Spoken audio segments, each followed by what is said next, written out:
Hey everybody, this is Rachel with a morning message for the Center for Political Innovation.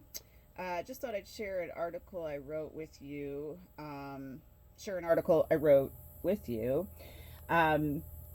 it's mainly about the election. It was spawned by somebody writing an article saying that somehow we could have hope in Democrats reining in the bankers. The ruling class is not a monolith. Thoughts on Trump and the imperialist system that tried to kill him. If you want to do something about the imperialist system that has destroyed your bank account and your future, you need to think carefully about who represents that force in the U.S. Are the bankers who control the U.S. government represented by the candidate who was almost murdered while supposedly under Secret Service protection?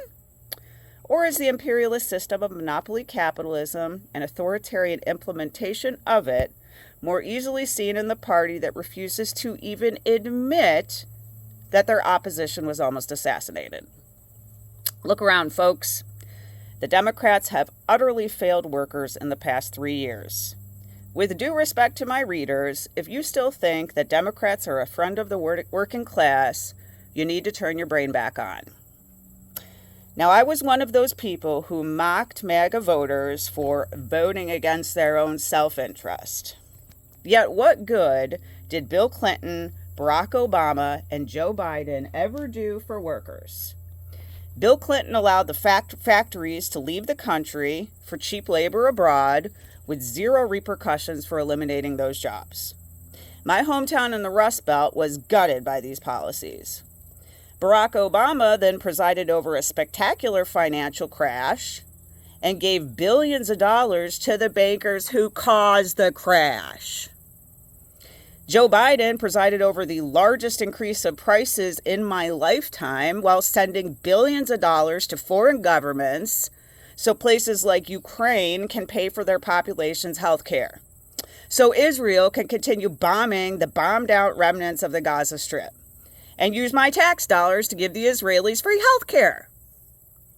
Anybody concerned about the financial well-being of the majority of Americans needs to realize that Democrats are the party that effectively destroys labor by sabotaging labor, then gaslights anybody who tries to draw attention to the sabotage.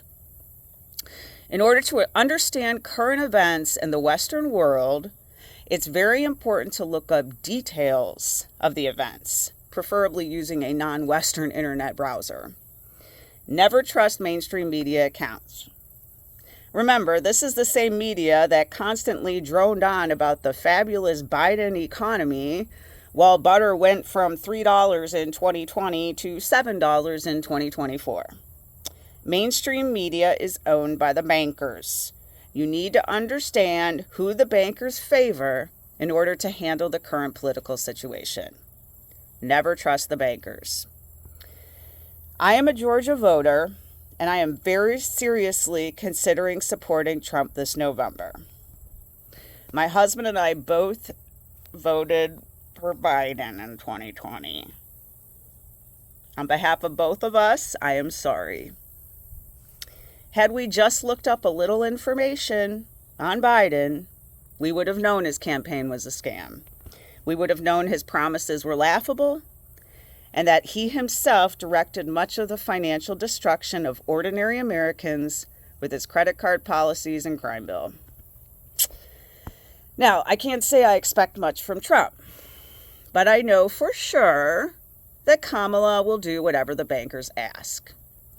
Trump has a narcissistic streak that makes it possible that he would enact policies that make your life better. You need to realize that narcissists feed off the approval of others. Sure, Trump is motivated by money, just like all politicians, but he's also motivated by public approval. Your approval. This is rather unique in modern American politics, because usually money buys elections. Most politicians are so lazy that they don't even try to court voters. They know their millions of dollars of advertising will cover them. But Trump wants you to like him. Trump is proud that he didn't start a new war. Trump is proud of his talks with North Korea. I'm proud of his talks with North Korea. So, the ruling class, or the wealthy, are a diverse bunch. And you need to recognize that in order to effectively oppose the imperialist system.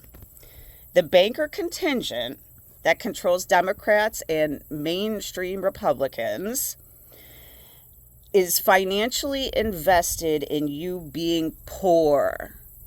Why? Because they make their millions off of your debt. Your credit card interest funds their yachts and mansions. But there are other wealthy members of the ruling class who have a vested interest in you having disposable income. How is Betsy DeVos's Tupperware empire going to make money if Americans cannot afford to buy Tupperware?